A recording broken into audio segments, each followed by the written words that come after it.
안녕하세요. 행복한 바우리의 바우리입니다. 다들 휴가 잘 다녀오셨나요?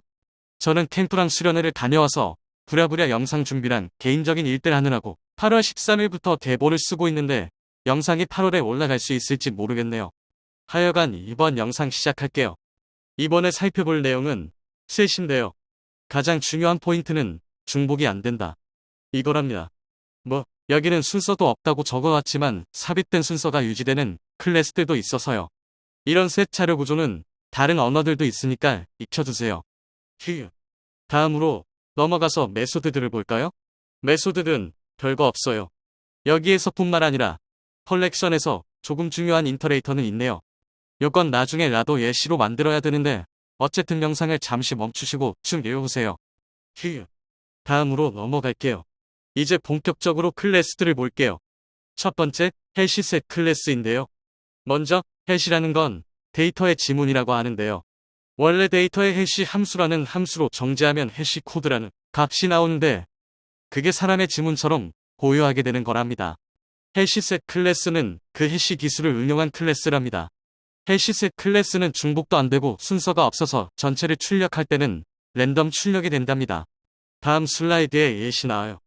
휴. 그럼 해시셋 클래스 같은 셋 자료 구조는 언제 쓸까요? 중복이 되면 문제가 생기는 데이터를 저장할 때 사용된답니다. 예를 들면 사용자 아이디, 주민등록번호 등이 있겠지요.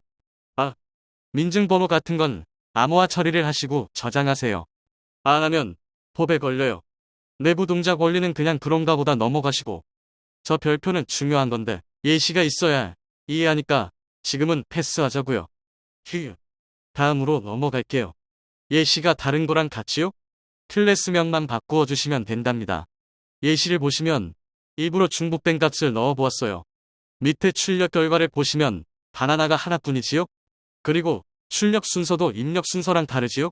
리스트 같은 거였다면 바나나 2개, 입력 순서도 유지되고 인덱스 접근도 되겠지요. 숫자, 문자와 문자열 같은 리터럴 데이터는 넣기 쉽지만 문제는 사용자 정의 클래스의 객체지요. 다음 슬라이드에서 사용자 정의 클래스의 객체를 어떻게 넣는지 볼게요.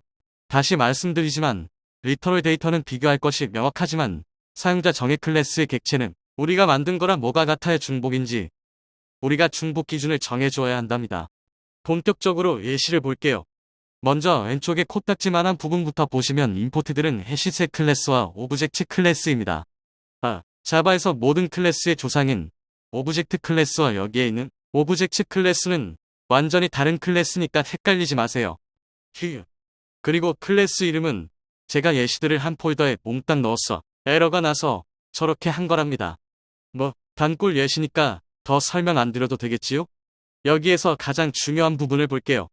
오른쪽에 됐다 큰 예시를 보시면 총 3개의 메소드들 오버라이딩 해주고 있는데 차근차근 보면 첫 번째 오버라이딩은 equals 메소드인데요. 해시셋이 데이터를 저장할 때 그 객체 equals 메소드로 비교하고 중복이면 저장 안 하는 거랍니다. 자세히 보면 첫 번째 if 문은 인수로 들어온 객체가 나와갔다면 true를 반환하라고 하는 코드인데요. 여기서의 같다는 객체의 메모리 주소값을 말하는 거랍니다. 주소값이 같다면 자신이니까 더 볼 필요 없이 equals 메소드를 끝내는 거죠. 두 번째 if 문은 들어온 인수가 널이거나 자신과 다른 타입의 객체라면 false를 반환하라고 하는 코드예요. 다른 타입이니까 이 역시 더 볼 필요는 없겠지요? 휴. 문제는 자신과 같은 타입이지만 메모리 주소값은 다른 객체죠. 이런 녀석은 멤버 변수를 일일이 비교해야 한답니다. 먼저 들어온 인수를 맞는 타입의 변수로 바꾸어주고 자신의 멤버 변수들과 인수 객체의 멤버 변수를 하나씩 대조하는 코드랍니다. 여기에서 주의할 점은 문자열은 등호 2개로 비교하면 제대로 비교가 안 되고 equals 메소드로 비교해야 되는데 이 메소드는 우리가 지금 오버라이딩을 하고 있으니까 오리지널 equals 메소드로 해야 하는데 오리지널이 어디에 있느냐? 바로 오브젝트 클래스에 있답니다. 멤버 변수들의 내용도 모두 일치하면 true가 반환되는 코드랍니다. 두 번째 오버라이딩은 해시 코드 메소드인데요. 해시셋이 해시 코드라는 값으로도 서로를 비교하니까 우리의 객체도 만들어줘야겠지요? 해시 코드는 저렇게 만드시면 돼요. 세 번째 오버라이딩은 toString 메소드인데요. 이건 한마디로 데코레이션 그런 거예요. 이 작업 없이 그냥 객체를 출력하면 메모리 주소값만 출력이 된답니다. 저도 이거 안 하고 출력했다가 살짝 당황했네요. 휴. 다음 슬라이드로 가보자고요. 헬시셋 클래스의 사용법은 다른 컬렉션들이랑 같으니까 넘어가고, 예시를 보시면 바울이라는 사람이 2번 들어갔지만 저장은 한 번만 되었지요? 만약에 우리가 메소드 오버라이딩들을 안 했다면 다 들어간답니다. 왜냐? 메모리의 주소는 다르니까요. 이러면 셋 자료 구조를 쓰는 의미가 없겠지요? 휴.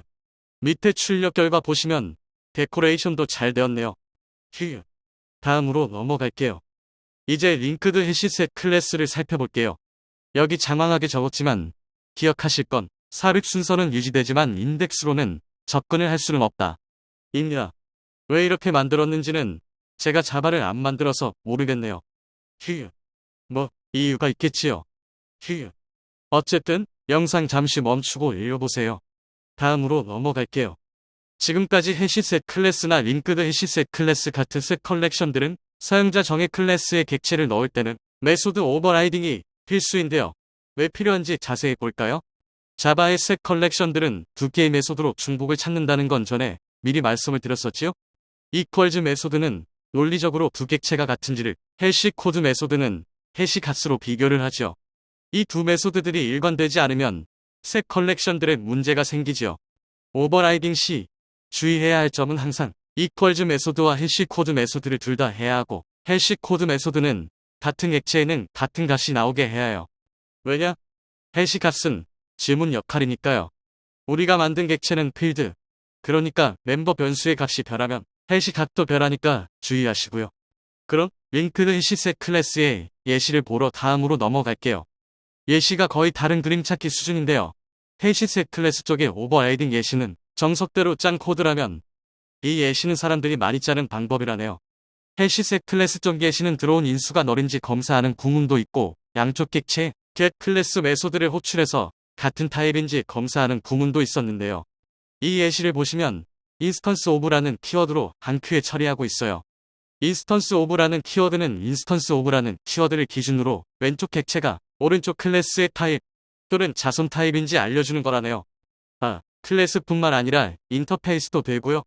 널 체크도 지가 알아서 하니까 사람들이 많이들 이렇게 하겠지요? 휴. 다음으로 넘어갈게요. 이제 트리셋 클래스를 살펴볼 건데, 그 전에 트리라는 자료 구조를 조금 설명드려야 되겠네요.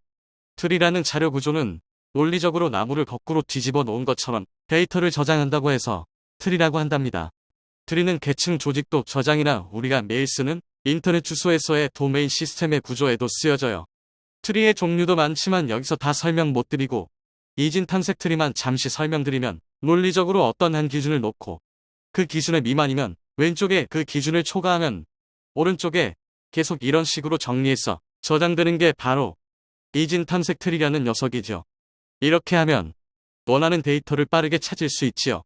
이진 탐색 트리에도 종류가 많지만 트리셋 클래스는 레드 블랙 트리를 기반으로 동작한다고 하네요. 다음 슬라이드로 가서 예시를 보자고요. 휴.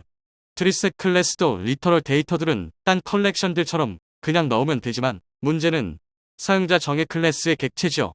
프리오리티 큐 클래스처럼 무슨 기준으로 할지 우리가 정해줘야 하고, 또 다른 셋 컬렉션들처럼 메소드 오버라이딩 작업도 해줘야 한답니다. 예시를 본격적으로 보면 컴퍼러블이라고 하는 인터페이스를 임플리먼트 해주고 있고요.